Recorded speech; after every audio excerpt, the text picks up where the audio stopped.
बल्लाई पंचायत से ये क्या कहना चाहिए? इस बारे में यही कहना चाहता हूँ कि हमें अवाम ने यहाँ पे आगे लाके खड़ा किया है, मुंतखब किया हुआ है अपनी परेशानियों को, अपनी पंचायत की तरक्की के लिए।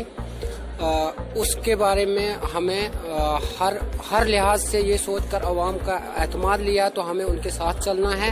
लिहाजा करके जो कसम और यहाँ पे हलफ दिया गया है उस पे खरा उतरेंगे। सर आज यो हलफ लिया है हमने यहाँ, तो मैं बनलाई वार्ड नंबर 7 का पेंच हूँ और साथ में सभी पेंच खड़े हैं। तो हम ये कहते हैं कि हम इंशाल्लाह जो काम है ईमानदारी और ध्यानदारी से जो काम है लोगों का वो करेंगे। हम 7 पेंच हैं यहाँ पे और एक हमारा सरपंच भी है, 7 पेंच हैं वार्ड के। यही कहना चाहते हैं जो भी काम करना आवाम का वो सही तरीके से हो, सही ढंग से हो।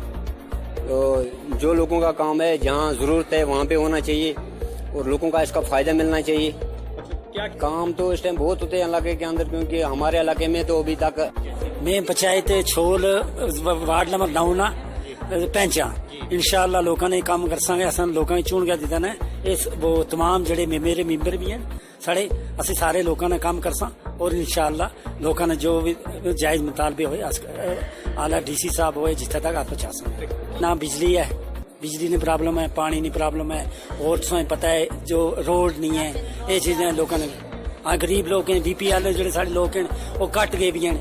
लिहाजा ज्यादा बीपीएल ने साढ़ा सब तो बड़ा मुतालबा है गवर्नमेंट का कि साढ़े जो कार्ड बीपीएल थी एपीएल हो गए नहीं, वो बिल्कुल पुराने बीपीएल जो कट गए। देखसा जो सरकार का ठासा विवाद अपना मुतालबे रखसा, अगर सरकार पूरा करसी इंशाअल्लाह सरकार ने नाल